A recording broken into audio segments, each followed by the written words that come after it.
peaceful civil rights rally through Georgia turns violent as the Ku Klux Klan attacks black marchers and their supporters. The release of new pictures of American hostages in Lebanon said to be an encouraging sign. A fish byproduct doing a healthy business in health food stores, but will it put you in the swim?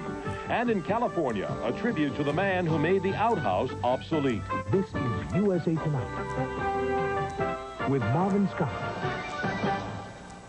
Good evening.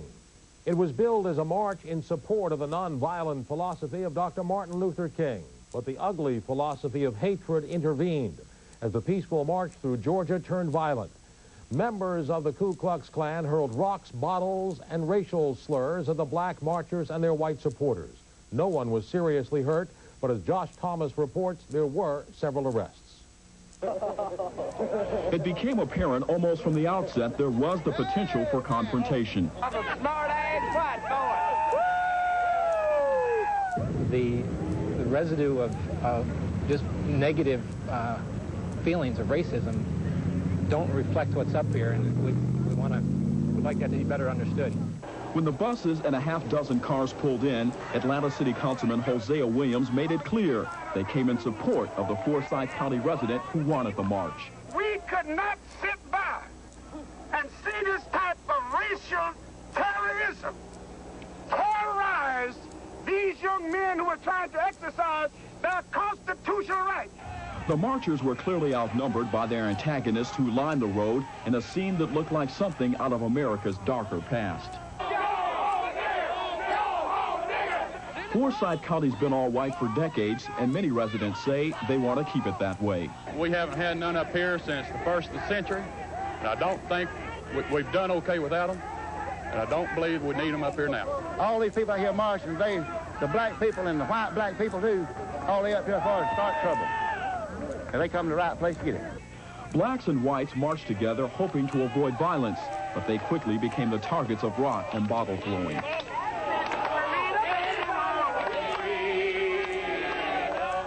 It's mind-boggling to see that things like this still exist in America. But, hey, you got all kind of people. People like that, and they look like me and my friends, you know, and, I think someday, we're going to be able to reach people like that, too. The two sides were kept separated, and there were a half-dozen arrests. But finally, the marchers were asked to get back on the bus when things got out of control. The organizer, Dean Carter, reflected on the day's events. I thank God that I did not bring my wife and 2 children today. That this is ridiculously sick. Listen. To have all this go on in America and people not stand up against it. We shall overcome. Everybody. As the marchers got back on the bus to go back to Atlanta, they vow that they will return to Forsyth County again. In Forsyth County, Georgia, Josh Thomas for the Independent Network News. Travelers in search of the sun have been stranded by ice and snow in some southwestern states. In New Mexico and Texas, many people have fled to shelters in a storm that dumped as much as 5 feet of snow in some areas, causing more than 12 deaths. And in the Golden State, a killer cold spell has pushed the barometer below freezing, killing at least 2 homeless people. In the city of palm trees and beaches, blankets were the top priority today. Blankets to save the lives of the city's 35,000 homeless men and women who have filled the city's shelters to capacity. After Los Angeles Mayor Tom Bradley's plea for donations, hundreds of people brought blankets to the Salvation Army for distribution.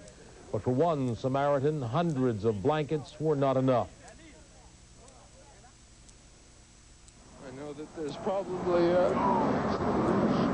1,000 more people just like me sitting at home that could, go in the closet and get a bag out, give it to these people. The Salvation Army says that since noon, 2,500 blankets have been collected and distributed. More blankets, they say, keep coming in by the hour. In direct violation of a congressional ban, the commander of U.S. military forces in El Salvador is reported to have directed secret arms shipments to Contra rebels in Nicaragua. According to accounts in today's Knight Ridder newspapers, Army Colonel James Steele guided secret airdrops of arms into Nicaragua last April. And he is said to have handled thousands of dollars in cash paid to the Salvadoran military for airplane fuel used during the covert missions. Reached by the newspaper chain, Colonel Steele declined to answer questions, but he defended his actions as certainly appropriate. If true, the report contradicts repeated administration assertions that no U.S. officials actively participated in the arms supply network. In Lebanon, a radical group called the Revolutionary Justice Organization released photos of 2 U.S. hostages today. The pictures were of Joseph Sicipio, an American University of Beirut employee, and children's book writer Edward Tracy. Both men were abducted last year. The pictures were sent without a message to a Beirut newspaper. But in a separate statement, the pro-Iranian group threatened to punish all participants of an Islamic summit set for the 26th in Kuwait. British hostage negotiator Terry Waite called the photo release a good sign.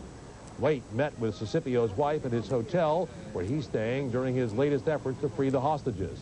There's no indication, however, of any link between Waite's visit and this latest release of photographs. Still ahead tonight, one industry where Japan is way behind the U.S. Japan's emphasis on technology has led to a major agricultural crisis. We'll have an In Focus report.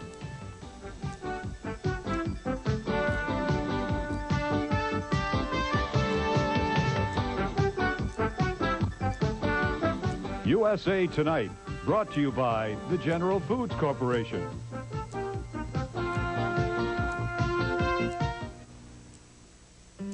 You know, it's funny. Lots of people used to think what made a great raisin bran was just a couple of scoops of raisins. But today, people want more. That's why today's people prefer Post natural raisin bran. Post is different. Look how some raisin brands hide their raisins with sugar. Not Post. These beauties are naturally sweet. And taste these crispy wheat and bran flakes. Fantastic. So don't settle for just any raisin bran. Insist on Post natural raisin bran. Today's people prefer Post.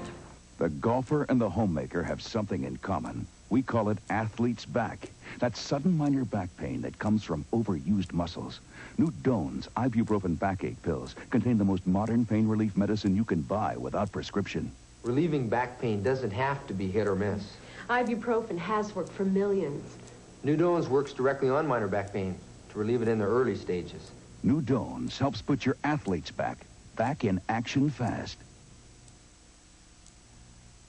You know, folks say to me, Fred, if Federated's so great, why didn't I buy my TV there? Well, you weren't well enough informed. If Federated has everything in audio, video, TV, and tape at the lowest possible prices, isn't it simple logic? Now a complete Sanyo 100-watt per channel audio system, now a rock bottom $4.99. Here's scientific proof that Federated melts down high prices.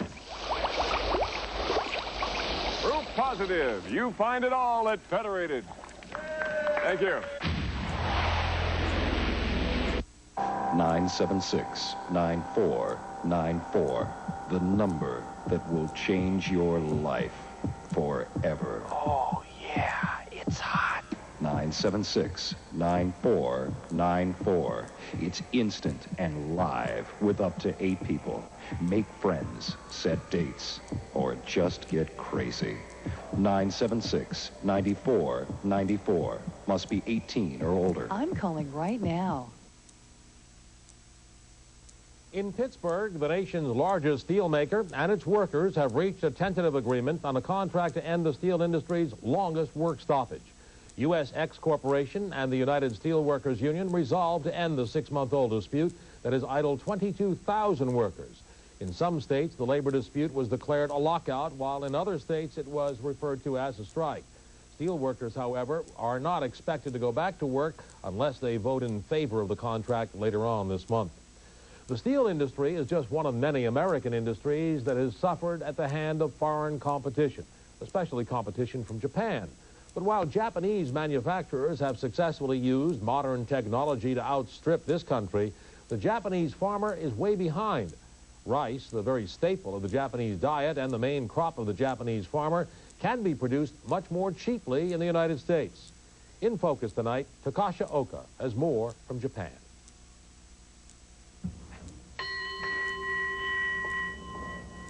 Every morning, Genichi Sasaki prays to his ancestors and offers them rice. Like them, he is a rice farmer. It's a calling in Japan which time seems to be passing by. The Sasaki farm is huge by Japanese standards, almost 25 acres. Mr. Sasaki and his wife work hard and want to protect what they have, and this means keeping Americans out of Japan's rice market.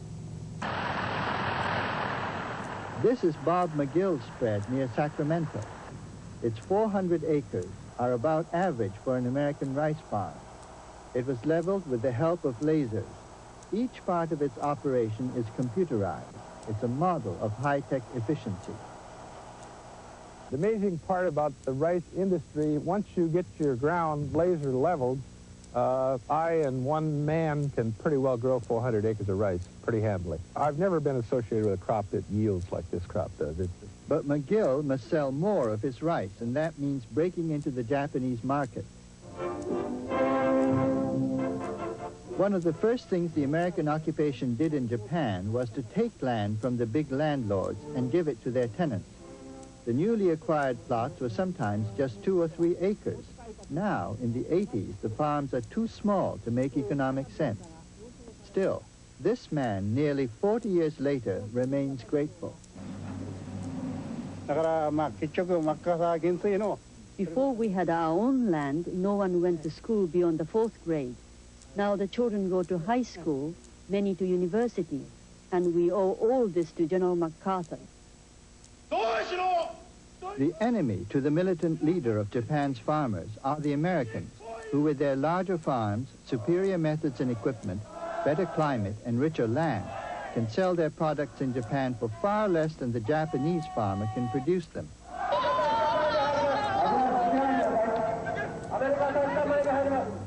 Prices in a Japanese supermarket range from the simply startling to the ridiculous.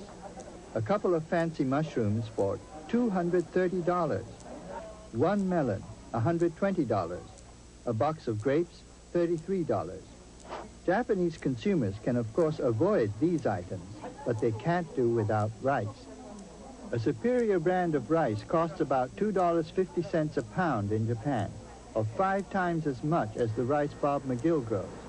What's more, some Japanese gourmets prefer California rice to the best Japanese brands.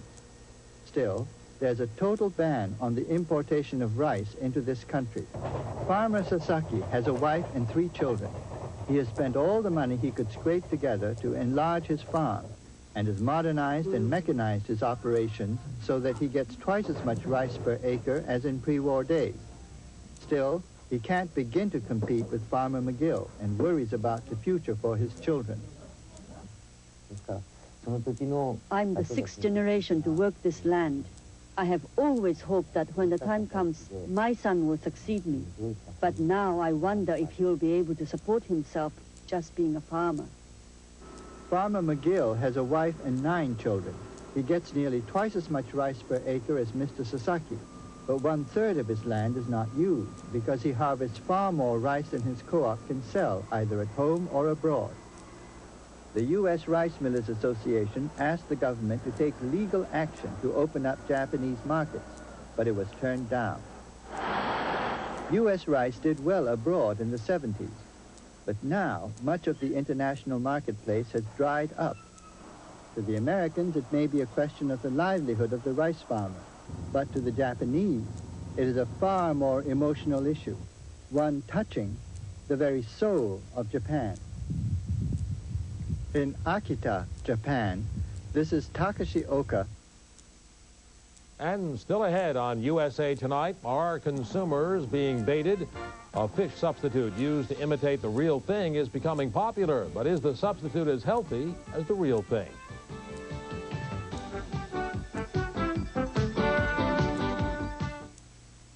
If you're taking more pills than you'd like for minor arthritis pain, here's a rub which might just replace pills.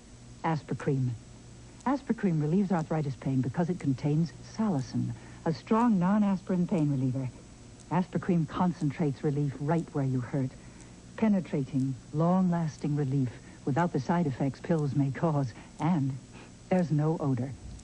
Aspercreme, strong, effective relief without pills. Remarkable. Plaque. It's not something you want on your teeth, but if you smoke, it can be worse, because tar and nicotine stains on smokers' teeth can be trapped by plaque deposits that form regularly. Regular brushing with Topol helps remove tar and nicotine stains. And now, a new clinical study shows brushing with Topol helps remove plaque. Use Topol Smoker's Tooth Polish. It fights tar and nicotine stains, and it fights plaque. Now, save $1. Look for specially marked packages of Topol at participating retailers. Thank you. No clowning around. Funny man, Freddie rated, breaking records on everything in audio, video, TV, and tape. Right, tired of those high prices? Roll on into Federated. Take a look at this. Now save $300 on the NEC 37-inch projection TV, now only $16.97. So what do you want, the shirt off my back? Take it. Price is so low your eyes will bug out. Get hooked on Federated. Get ready to spend an entire day with the mightiest legend of them all, Errol Flynn, in 4 of his all-time best. Starting at 11, Errol takes the Old West on in Dodge City. At 1, it's Good Guy Flynn up against the meanest hombres you'll ever find in San Antonio. At 3, Errol carves out the Old West in the Santa Fe Trail with Ronald Reagan as General Armstrong Custer. And then at 5, it's Flynn as Custer in the classic They Died with Their Boots On. Errol Flynn in all-day action starting Sunday morning at 11 on TV 40. One of the world's fastest passenger planes was forced to make an emergency landing today at Logan International Airport in Boston. The Air France Concorde was running low on fuel after smoke in the cockpit caused the pilot to slow from supersonic to conventional airspeed. Although the smoke turned out to be a problem with the air conditioning, simply by slowing down, the pilot caused the plane to use more fuel. The Concorde was en route to New York from Paris with 66 passengers when it made a safe emergency landing at Logan. Passengers were not evacuated, and after a swift refueling, they were on the way to New York. On the INN Health Feed tonight, something fishy on the menu that makes sense with a body. USA Tonight's Health Beat is brought to you by Advil. In the last decade or so, Americans have become health conscious about food. We're consuming a lot less beef and pork, foods high in fat and cholesterol, and eating a lot more chicken and fish. But when it comes to fruits of the sea, there is fish, and there is surimi. Surimi is a fish product that tastes like shellfish without drowning your budget or your plans for good nutrition. Andrea Kaiser has this report. It smells like crab meat, and many people think it tastes like crab meat. But what's being served up in delis and salad bars across the country is imitation crab, made from a fish paste called surimi. I use it all the time. I use it in salads, and I use it with shrimp and scallops and with garlic sauce, and for the price, it's incredible. Surimi is made from Alaskan pollock, which is plentiful but not very tasty in its fresh form. In Frank Kiwana's L.A. plant, the pollock is deboned, washed, and processed. The fish comes out looking much more appetizing than what went in. Kiwana's fake shrimp and crab legs are big sellers in the United States. But in Japan, where surimi has been sold for years, there are more than 2,000 surimi-based foods available for consumption. Surimi pasta. You can make spaghetti, lasagna. We could go into the hams, the bologna, the wieners, this type of thing. And then again, way off base, we have made desserts, coffee, chocolate mousse. Food manufacturers say surimi is as good and cheaper than the real thing. It's probably anywhere from 1/3 to 1/5 the price. Nutritionists believe surimi can actually be healthier than some of the food it imitates. It has a lot of minerals in it and also a good source of vitamins. To the real thing, it would be lower in fat content. In fact, surimi has no fat. And pound for pound, surimi has less calories and considerably less cholesterol than crab. Nutritionists' only concern is what is added or taken out of surimi when it's processed. A company president, Frank Kiwana, says they only use natural food colorings and flavorings, but admits if there were a market for surimi candy, cookies, and cake, it could be done. You add what you want to add. So you could make something very, very healthful, and then again, you could make junk food. This is Andrea Kaiser reporting in Los Angeles. Still ahead tonight, he made the world a better place. We'll take a look at a salute to Thomas Crapper, the inventor of, you guessed it, the flush toilet. Stay with us.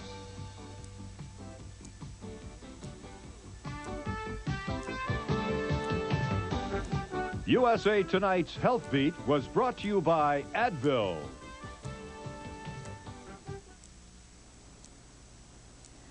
You know, as much as I love my job, sometimes it gives me a headache. But I never go home with one. I used to take aspirin or Tylenol, but now I take Advil. You see, Advil has a non-prescription strength of the medicine in the prescription brand Motrin. Just one Advil is as effective as 2 regular-strength Tylenol. Look, I don't want to go home with a headache. Advil sure works for me. Advil, advanced medicine for pain. Nice night. Yeah. In recent clinical studies, one group used scope, and another group used Levoris. The results? Even after 3 hours, Levoris was more effective than scope at reducing bad breath. We always knew Levoris with zinc chloride was more effective than scope. To appreciate how much more effective Levoris is, we suggest you do your own field research. For tough household odors, I challenge anybody to find a better spray than Arm & Hammer deodorizer spray. It's the only spray with the power of baking soda. I use this in my refrigerator and in my freezer, and I can use the spray in the bathroom and in the kitchen because it can be used around food, in the baby's room. It smells clean. It takes away the odors. It doesn't just cover them up. Arm & Hammer deodorizer spray with baking soda. I love the fact that it's in a spray. Opposition leaders in Ecuador are calling for the resignation of Ecuadorian President Leon Febres Cordero. Cordero was released unharmed last night, 11 hours after he was kidnapped by renegade paratroopers during a ceremony at a military base near the capital. Reports say at least 2 people were killed, 4 wounded in the kidnapping of Cordero and several members of his delegation. Cordero's freedom was won at a heavy cost, the release of a jailed rebel general who tried to topple Cordero's government last March. Today, Cordero called his release a triumph of democracy, but he promised he would not punish the soldiers who took part in his abduction. Cordero's apparent lack of control over the military prompted Ecuador's Congress to call a special session for Tuesday to study the situation and the conduct of the president. The Iran-Iraq war has been going on now for 7 years, with a renewed outburst of fighting during the past few weeks. Iraq claims a crack Air Force squadron bombed the Tehran headquarters of the Ayatollah Khomeini today. Iran did not mention Khomeini, but said a jet bomber did kill 3 civilians in Tehran. And Iran claims it made a major assault in Iraq. The reports cannot be confirmed independently. But as Roderick Pratt reports, the Ayatollah has no interest in making peace and is willing to send thousands to their deaths to win the war. Last stop before the journey to the front for the thousands of volunteers still being called up by Iran is this military base near Tehran. Here they're put through the final stages of their initiation into the army. Even the elderly are now being asked to take up their rifles for the latest offensive. Western analysts put the number of Iranian dead in the latest fighting at 40,000, and the total since the war began 7 years ago at anything between 750,000 and 1 million.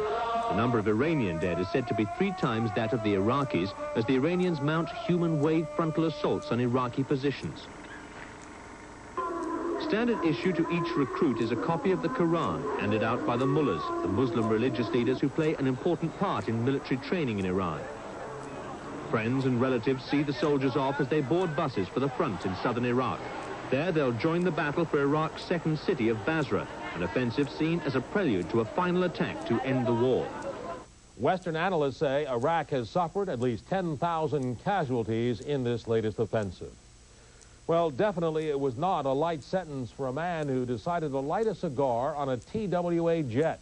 A Mississippi court has sentenced 56-year-old Stephen Varvaris to 3 months in a psychiatric hospital and a $10,000 fine after an incident in 1985 on a flight from Athens to New York. TWA flight attendants told Varvaris to put out the cigar because cigar smoking is illegal on airplanes, but he refused and started shouting at them. Then a scuffle ensued. The flight had to make an emergency landing in London. We'll be back with more in a moment. It's hi-fi hysteria, video mania, and TV delirium of fantastic... The chairman of the board of Federated would like you to know that Fred Braided is on a trial basis. We frankly question his ability to communicate a clear picture of what Federated really is, which is namely the best selection of home electronics at the lowest possible prices anywhere. Prices are crazy! Now a remote control Fisher VHS VCR, now only $5.99. Now please do not try this at home. And by the way, we at Federated feel that smashing perfectly good merchandise is shameful and overly destructive. So enjoy it while you can, Fred. Your days may be numbered. 976-9494. The number that will change your life forever. Oh, yeah, it's hot. 976-9494. It's instant and live with up to 8 people. Make friends, set dates, or just get crazy. 976-9494. Must be 18 or older. I'm calling right now.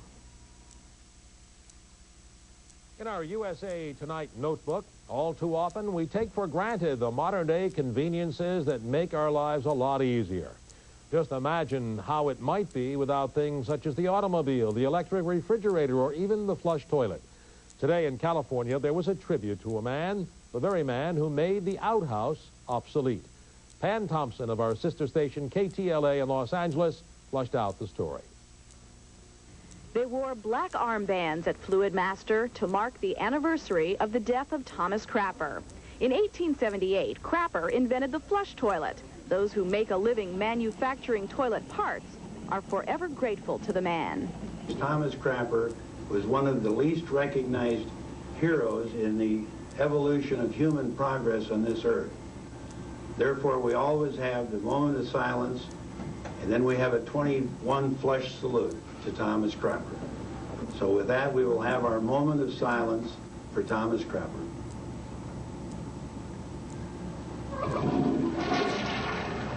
Three of Crapper's descendants were at the ceremony. When you go into a bathroom, I mean, do you sort of look at the toilet and sort of think fondly of it, or how do you feel? No, not at all. But my mother, when she was single, she would have her girlfriends introduce her as Cooper instead of Crapper. She didn't like the name. A book of Crapper's achievements was published in 1969. It shows the toilets he designed for English royalty. Queen Victoria was so happy with Crapper's plumbing, she knighted him. The toilets today may look a lot simpler than the ones Crapper designed, but he would be happy to know that 77 years after his death, they work a lot better. In Anaheim, Pam Thompson, Channel 5, News at 10. And that's USA Tonight for this Saturday, January 17th. I'm Marvin Scott. Thanks for joining us. Have a good night and a great Sunday.